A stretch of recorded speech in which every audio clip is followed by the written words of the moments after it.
جب حق ان کے پاس آیا، جس حق کے یہ طلبگار تھے، جس کو کہتے تھے کہ وہ آئے، جس رسول کے قیامت کے یہ طلبگار تھے، جس کا وعدہ کرتے تھے کہ ہم مسلمان ہو جائیں گے، ہم مومن بن جائیں گے، ہم تیری آیات کی پیروی کریں گے، جب وہ حق ان کے سامنے آیا، فلما جاءہم الحق، جب ان کے پاس حق آیا تو بہانے تراشنے لگے۔ آج بھی صورتحال بالکل یہی ہے، کسی کے سامنے قرآن پڑھیں، اسے قرآن سنائیں، صحابہ کرام کی شان میں آیات سنائیں تو وہ روایتیں سنائے گا آپ کو، وہ آپ کو حقائقیں سنائے گا، وہ تاریخ کا نکال کر بیٹھ جائے گا۔ اسی لیے کہ فرمایا، جواب آیا کہ جب موسیٰ آئے تھے اور معجزات لے کر آئے تھے، اولم یکفروا بما اوتی موسیٰ من قبل، تو اس سے پہلے موسیٰ جو کچھ دے کر بھیجے گئے تھے، کیا اس قوم نے اس کا انکار نہیں کیا تھا؟ اگر اسی طرح کا کوئی حصی معجزہ نبی صلی اللہ علیہ وسلم لے کر آ جائیں، کیا گارنٹی ہے کہ تم انکار نہیں کرو گے؟ یعنی ایسے لوگ جو ڈھیٹ پن کا شکار ہو گئے ہوں، ایسے لوگ جو ماننے کے لیے تیار ہی نہ ہوں، ان کے سامنے تو فرشتے آ جائیں پھر بھی نہیں مانیں گے، ان کے سامنے تو مردے قبر سے نکل کر آ جائیں تو پھر بھی نہیں مانیں گے۔ یہ تو بار بار قرآن میں کہا گیا۔ مانے گا تو وہ جو عقل سلیم رکھتا ہوگا، جو صراط مستقیم پر چلنے کا طلبگار ہوگا، جس کو اس کی تلاش ہوگی، جس کو اس کی خواہش ہوگی، مانے گا تو وہ۔ قالوا سحران تظاہرا، وہ کہتے تھے کہ یہ دونوں بھائی آپس میں ایک دوسرے کے مددگار ہیں، دونوں جادوگر ہیں، یہ جادو سے ہمیں معجزات دکھاتے ہیں۔ لیکن اساس یہ ان کا قول نقل کر کے کہا، وقالوا انا بکل کافرون، ہم سب پیغمبروں کے منکر ہیں، ہم کسی کو نہیں مانتے۔ ماننے کے دو طریقے ہیں، ایک تو یہ ہے کہ زبان سے آدمی اقرار کرتا رہے کہ میں سب کو مانتا ہوں، لیکن اپنے عمل سے ثابت کرے کہ وہ کسی کو نہیں مانتا، بالکل بے عمل آدمی ہو، ماننے کا دعویٰ رکھتا ہو، اللہ کو مانتا ہے، رسول کو مانتا ہے، قرآن مانتا ہے، شریعت مانتا ہے، اسلام کی حقانیت مانتا ہے، لیکن اپنی عملی زندگی میں اتنا بے عمل آدمی ہے کہ کسی ایک پر بھی عمل نہیں کرتا۔ یہ دو صورتیں ہیں۔ اس کو کافر کہا جو زبان سے جس نے انکار کیا، اور جس نے عمل سے انکار کیا اس کو فاسق کیا قرآن نے۔ نتیجے کے اعتبار سے دونوں برابر ہیں۔ قرآن مجید پڑھ کر دیکھو، نبی صلی اللہ علیہ وسلم کی سنت کو پڑھ کر دیکھو، نتیجے کے اعتبار سے کافر اور فاسق دونوں برابر ہیں۔ اگر اس طرح زندگی گزرتے گزرتے گزر گئی تو کل قیامت کے دن نتائج کے لحاظ سے ایک ہی جگہ ہوں گے دونوں۔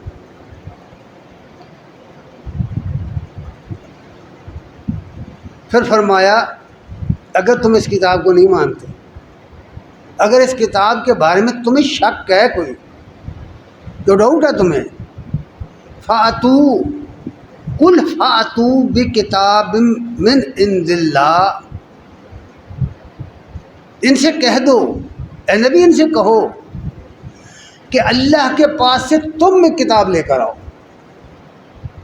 تمہارے پاس بڑے بڑے بزرگ ہیں جن کو تم بزرگ مانتے ہو، تمہارے بڑے بڑے مشکل کشا ہیں جو بنا رکھے ہیں تم نے، لے آؤ، مددگاروں کو پکارو، جنوں کو بلا لو جن کا دعویٰ ہے تمہیں، اپنے مشکل کشاؤں کو بلا لو۔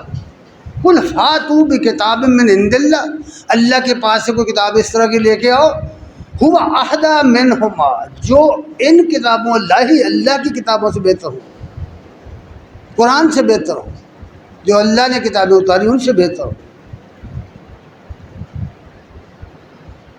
فرمایا اتبعوا ان کنتم صادقین، اگر تم دعوے میں سچے ہو تو کتاب تم لے کے آؤ، اس کی پیروی میں کروں گا۔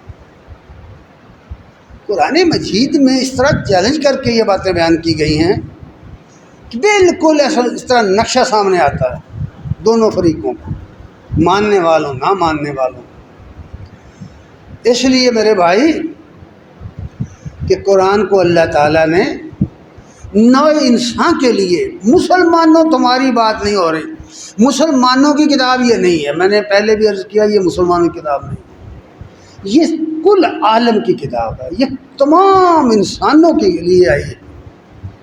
جیسا کہ اقبال کہتے ہیں نا، نوع انسان را پیام آخری حامل او رحمت للعالم، یہ تو انسانی نسل کے لیے اللہ کا پیغام ہے، انسانی نسل کے لیے اللہ کا پیغام ہے، اور اس کو لے کر رحمت للعالمین ہے، وہ ہستی آئی جو جہانوں کے لیے اللہ کی رحمت کے سیے سے آئی، اللہ کی مہربانی سے وہ ہستی آئی، تمام دنیا کے لیے، تمام جہانوں کے لیے۔ انا ھذہ تذکرہ، یہ نصیحت کی کتاب ہے۔ دوسری جگہ فرمایا ذکر للعالمین، ساری دنیا کے انسانوں کے لیے ہدایت کی راہ، ساری دنیا کے انسانوں کے لیے نصیحت بن کے آئی۔ یہ مسلمانوں کی کتاب بن، مسلمانوں نے کہا کہ ہماری کتاب ہے، تم نے کسی نے کہا؟ بعض اوقات لوگ کہتے ہیں ہمارے نبی، تمہارے نبی کب کے ہوئے؟ اللہ نے تو ساری دنیا کے لیے انہیں بھیجا ہے۔ قرآن تو یہ کہہ رہا ہے کہ اے نبی اعلان کر دو، قل یا ایھا الناس انی رسول اللہ علیکم، ان سے کہہ دو اے ساری دنیا کے لوگوں میں تم سب کی طرف رسول بن کر آیا ہوں۔ تم کہتے ہو ہمارا رسول ہے، ہمارا نبی ہے، یہ کیسے؟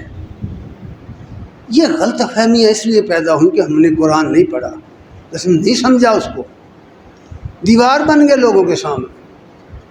اچھا مجھے ایک واقعہ یاد آ گیا، سید مولانا مودودی رحمۃ اللہ علیہ کی ایک تقریر کا نام ہے سلامتی کا راستہ، کتاب ملتی ہے، چھوٹی سی کتاب، یہ انہوں نے کپورتھلا میں یہ تقریر کی تھی، ریاست کپورتھلا کے شہر کپورتھلا میں۔ اس وقت جماعت اسلامی کا وجود نہیں تھا، بعد میں بنائی ہے جماعت۔ مودودی صاحب نے جس جلسے میں یہ تقریر کی تھی تو اسٹیج پر کھڑے تھے، اور بہت بڑا جلسہ تھا، اس میں ہندو، سکھ، عیسائی، مسلم سب طرح کے لوگ تھے، سب کو بلایا گیا تھا۔ جب انہوں نے اسلام کی تعریف بیان کی کہ اسلام کیا ہے، دین حق کیا ہے، مکمل کر کے تقریر جب وہ بیٹھے تو بالکل سٹیج کے سامنے سے ایک ہندو کھڑا ہو گیا، اس نے کہا کہ مولانا صاحب، ہاتھ جوڑ کر، جو ان کا سٹائل ہے نا ہندوؤں کا، اس طرح ہاتھ جوڑ کر اس نے کہا مولانا صاحب میں ایک بینتی کرنا چاہتا ہوں۔ فرمایا کرو۔ اس نے کہا جو کچھ آپ نے اسلام کی تعریف میں بیان کیا ہے، دین حق کی جو تعریف آپ نے کی ہے، اگر یہی دین اسلام ہے تو میں اسلام لانے کے لیے حاضر ہوں، میں مسلمان ہوتا ہوں۔ لیکن اگر وہ اسلام ہے جو ان لوگوں کے اندر ہے، اشارہ کر کے نا اس نے جلسے کی طرف، مسلمانوں کی طرف کہا، اگر یہ اسلام ہے جو ان کے اندر ہے تو میں کافر ہی اچھا۔ کیوں؟ کون بنا رکاوٹ؟ قرآن رکاوٹ بنا ہے، نبی صلی کی سنت اور سیرت رکاوٹ بنی ہے، یہ مسلم رکاوٹ بن گیا۔ لوگوں کے اندر دین اسلام کے پھیلاؤ میں، اس کے اپروچ میں خود مسلمان رکاوٹ بن گیا۔ اپنا مسلمانوں کا جو عمل ہے، اور اس وقت معاشرے کا حال جو ہے، جو دن رات آپ نیٹ پر دیکھتے ہیں، اور خود مسلمانوں کے گروہوں کا جو حال ہے جو آپ دیکھ رہے ہیں، کسی کو کہیں کہ بھائی یہ روایات اور یہ حقیقت، یہ تاریخ چھوڑو، اللہ کی کتاب کی طرف آؤ، تو وہ اس کے لیے تیار ہی نہیں ہوتا۔ اللہ کی کتاب ان صحاب کے بارے میں کیا کہتے ہیں جن کو تم گالیاں بکتے ہو، جن کو دن رات جن کی توہین کرتے ہو، کتاب الہی اس کے بارے میں کیا کہتی ہے، اس کی طرف آؤ۔ اگر وہ ایسے اور ایسے ہی تھے تو دین خالص کیسے رہ گیا؟ دین کی پھر کیا حقیقت رہ گئی؟ پھر کس پر اعتبار کریں؟ اس لیے کہ یہ کتاب ساری دنیا کے لیے، یہ تمام عالم کے لیے اللہ کا پیغام ہے۔ سورہ ابراہیم کی آخری آیت میں فرمایا آیت نمبر 52 میں اللہ تعالیٰ کا ارشاد ہے ھذا بلاغ للناس، یہ تمام دنیا کے انسانوں کے لیے پیغام ہے اللہ کا. ھذا بلاغ للناس، یہ ساری دنیا کے انسانوں کے لیے اللہ کا پیغام ہے. اس لیے آیا ہے دنیا میں لِيُنذَرُوا بِهِ، تاکہ اس کے ذریعے، قرآن کے ذریعے لوگوں کو خبردار کر دیا جائے. کوئی مانے یا نہ مانے، کوئی عمل کرے یا نہ کرے، وہ ایمان لائے یا نہ لائے، یہ تو اس کو مقدر ہے. لِيُنذَرُوا بِهِ، اس کے ذریعے. اب ایماندار سے بتاؤ، کیا قرآن مجید کے ذریعے لوگوں کو دعوت دی جا رہی؟ کیا ہمارے خطباء، ہمارے مقررین قرآن پر لوگوں کو سنا رہے ہیں یا حکایتیں اور نعتیں سنا رہے ہیں؟ لِيُنذَرُوا بِهِ، اس کے ذریعے لوگوں کو خبردار کر دیا جائے. وَلِيَعْلَمُوا، اور وہ جان لیں یہ بات، وہ یہ بات جان لیں. وَلِيَعْلَمُوا أَنَّمَا هُوَ إِلَٰهٌ وَاحِدٌ، کہ اللہ ایک ہے، خدا ایک ہے، معبود برحق ایک ہے، اللہ کے سوا کوئی الہ نہیں ہے. یہ بات جان لیں، انہیں یقین پیدا ہو جائے کہ اللہ کے سوا کوئی نہیں ہے، کوئی مولا مشکل کشا نہیں. یہ کتاب اس لیے آئی. اور ساتھ یہ فرمایا وَلِيَذَّكَّرَ أُولُو الْأَلْبَابِ، اور یہ بات پلے باندھ لو کہ یہ صرف وہ لوگ مانیں گے، اس کی نصیحت وہ قبول کریں گے جو عقل مند لوگ. عاموں کی یہ بات ہی نہیں ہے، بے علم لوگوں کی بات ہی نہیں، نادانوں کی یہ بات ہی نہیں. اولو الالباب، وہ لوگ جو غور و فکر کیا کرتے ہیں، جو سوچتے ہیں، جو اپنے بارے میں سوچتے ہیں، جو دوسروں کے بارے میں سوچ کے سمجھ کے، اور احسن بات جو ہوتی ہے اس کے احسن پہلو کی پیروی کرتے ہیں. اس لیے اس کتاب نے جو انقلاب برپا کیا، اس کو تاریخ میں بھی پڑھ لیں، حدیث کی کتابوں میں پڑھیں، صحابہ کی زندگیوں میں پڑھیں، نبی کریم صلی اللہ علیہ وسلم کے ساتھیوں اور فریقوں کی زندگی میں پڑھیں، قرون اولیٰ کی پوری تاریخ اٹھائیں کہ وہ لوگ جو بتوں کو پوجتے تھے، جو پتھر پوجتے تھے، جو انسانوں کو پوجتے تھے، جو جنوں کو پوجتے تھے، حیوانوں کو پوجتے تھے، انسان جس کے لیے یہ سب کچھ رب نے بنایا ہے، یہ خود اس کے سامنے سربسدوز تھا. لیکن جب وہ قرآن کی طرف آئے، قرآن پڑھا، تو اقبال کہتے ہیں پختہ تر سودائے خامت زورے ہو، در فتبا سنگ جام ازورے ہو. وہ کمزور ترین لوگ، وہ پسے ہوئے لوگ، وہ غلامی میں پڑے ہوئے لوگ جب قرآن کو انہوں نے پڑھا اور اپنا عقیدہ درست کیا، الہ واحد پر ایمان لائے، تو وہ جو صدائے خام تھے، جن کی سوچیں ناپختہ تھیں، وہ ایسے پختہ ہو گئے اس قرآن کی طاقت سے کہ وہ بڑے بڑے جابروں کے سامنے کھڑے ہو گئے، وہ بڑے بڑے جابروں کو شکست دے گئے.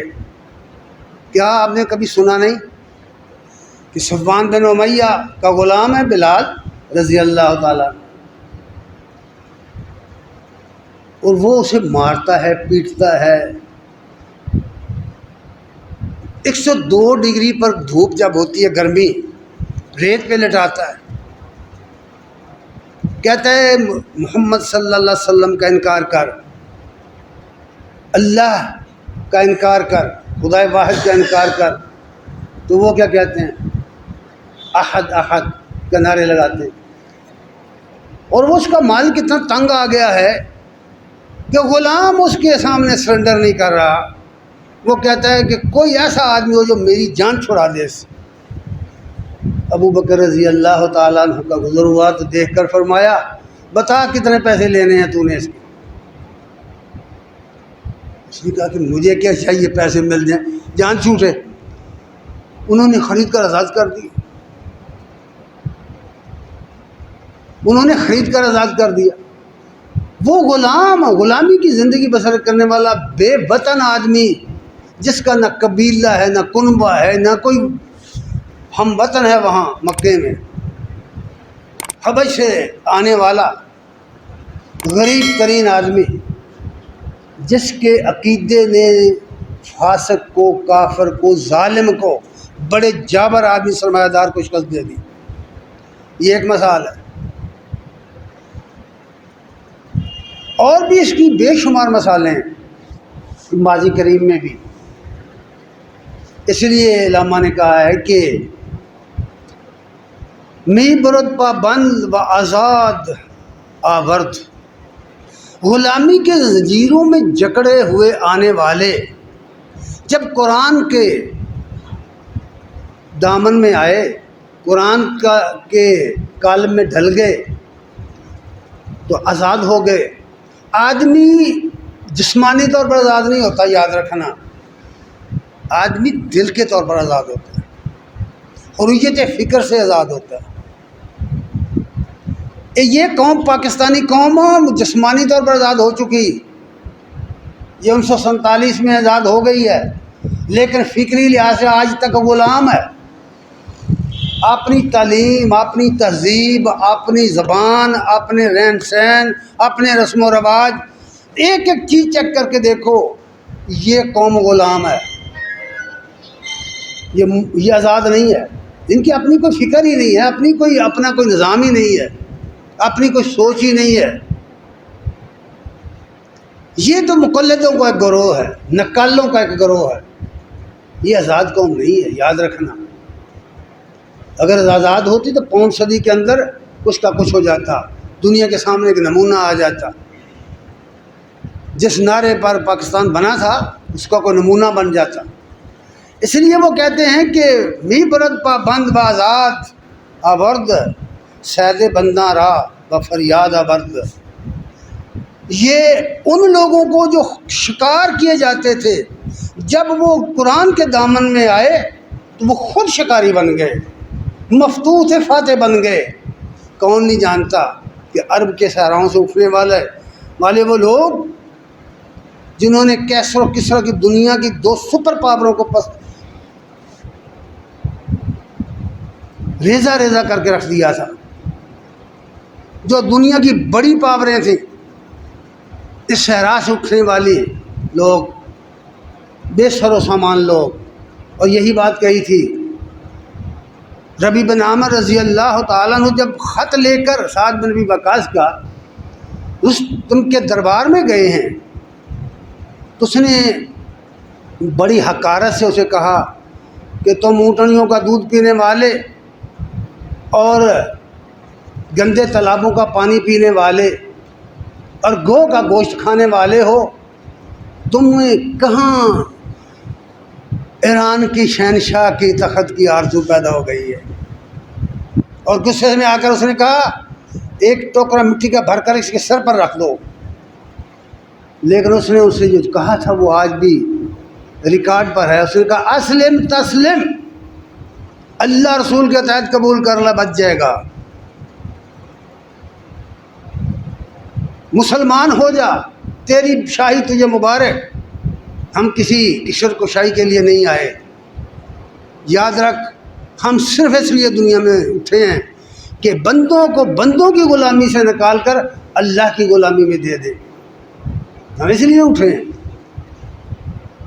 اور پھر کہا اگر تو اسلام قبول نہیں کرتا تو کوئی زور زبردستی تیرے پر نہیں ہے، پھر عطیت قبول کر، جزیہ دے اور غلام بن کر رہ۔ اگر یہ بھی نہیں کرتا تو یاد رکھ کل تیرے اور ہمارے درمیان تلوار فیصلہ کرے۔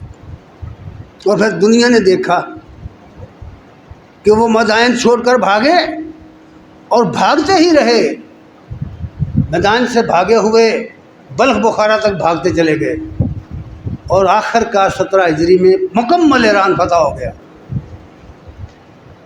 یہ وہ لوگ تھے جو قرآن کے کالم میں ڈھل گئے تھے، جو قرآن کے کالم میں ڈھل گئے تھے، وہ لوگ تھے۔ لوگوں یہ قرآن اللہ کی رحمت بن کر آیا ہے، زحمت بن کر نہیں آیا۔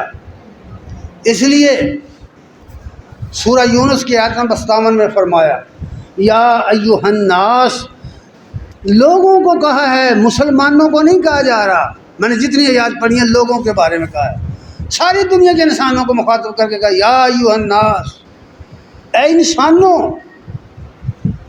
اے لوگو، قد جاءتکم موعظۃ من ربکم، تمہارے پاس تمہارے رب کی طرف سے ایک نصیحت آ گئی ہے، وشفاء لما فی الصدور، اور تمہارے سینوں کے اندر جو بدعقیدگی، جو کینہ پروری، جو بغض و تعصب پایا جا رہا ہے، اس کا علاج آ گیا ہے، یہ شفا بن کے آئی ہے اس کے لیے۔ وَهُوَ رَحْمَةٌ لِّلْمُؤْمِنِينَ، اور پلے باندھ یہ بات کہ یہ مومنوں کے لیے رحمت ہے، فاسقوں کے لیے نہیں ہے۔ آج پوری دنیا میں 7.5 ارب سے زیادہ مسلمان ہیں، کہاں روٹھ گئی ہے رحمت خدا بندی؟ کیوں دعائیں قبول نہیں ہوتی؟ اس لیے کہ در حقیقت قرآن کے کالم میں نہیں ہے بھائی، قرآن دور ہو گیا، قرآن چھوٹ گیا۔ اس لیے امیر المومنین عمر رضی اللہ تعالیٰ عنہ ایک دفعہ مکہ کے دورے پر گئے مدینہ سے، تو شہر میں داخل ہونے کی بجائے شہر سے دور مقام عصفان پر ٹھہر گئے اور وہیں گورنر مکہ کو بلایا۔ عبد الوارث رضی اللہ تعالیٰ عنہ وہاں گورنر تھے، ان کو وہاں بلایا۔ جب وہ آئے تو ان سے پوچھا کہ تم اپنا قائم مقام، اپنا نائب کس کو مقرر کر کے آئے ہو؟ انہوں نے کہا کہ میں ابن ابزہ کو اپنا قائم مقام مقرر کر کے آیا ہوں، قائم مقام گورنر۔ ابن ابزہ کون ہے؟ انہوں نے کہا عبد الرحمن بن ابن ابزہ ایک غلام ہے، ایرانی غلام۔ انہوں نے حیران ہو کر پوچھا کہ یہ کیا؟ مکے کے لوگ بڑے بڑے رئیس و سردار جو اپنے مقابلے میں دنیا کو کچھ نہیں سمجھتے تھے، تم ان پر ایک غلام کو گورنر بنا کر آ گئے۔ تو انہوں نے جو جواب دیا وہ یہ تھا کہ امیر المومنین، وہ قرآن کا عالم ہے، وہ قرآن کا عالم ہے، شریعت اسلام کا عالم ہے، بس اسی کا حق بنتا ہے، میرٹ اس کا ہے۔ انہوں نے فرمایا اچھا یہ بات ہے، تو پھر ایک حدیث سن۔ امام مسلم رحمہ اللہ نے اس حدیث کو روایت کیا ہے۔ فرمایا عبد الوارث، نبی کریم صلی اللہ علیہ وسلم نے یہ بات فرمائی ہے، ان اللہ یرفع بہذا الکتاب اقواما، نبی صلی اللہ علیہ وسلم نے فرمایا اللہ تعالیٰ اس قرآن کے ذریعے کچھ قوموں کو سر بلند کر دے گا، اس قرآن کے ذریعے کچھ قوموں کو سر بلند کر دے گا، وَيَضَعُ بِهِ آخَرِينَ، اور کچھ قوموں کو سرنگوں کر دے گا۔ جو اس کو اپنا لیں گی وہ اوپر جائیں گی، اور جس کو چھوڑ دیں گی وہ نیچے جائیں گے۔ ایمانداری سے بتاؤ اب کیا ہو رہا ہے؟ کہاں ہے؟ کہاں ہے سر بلندی اور رفعت؟ کہاں ہے مسلمانوں کا وہ عروج جس کے خواب پدرم سلطان بود کا نعرے لگا کر کرنے والے کہاں ہیں؟ کدھر ہے وہ؟ اسی لیے اقبال نے کہا ہے، لوگ اقبال دے تو مناتے ہیں نا، اور پڑھتے نہیں اقبال کو۔ اسی لیے کہا مقام خیش گر خواہی دری دیر، بحق دل بندت براہ مصطفیٰ رہو۔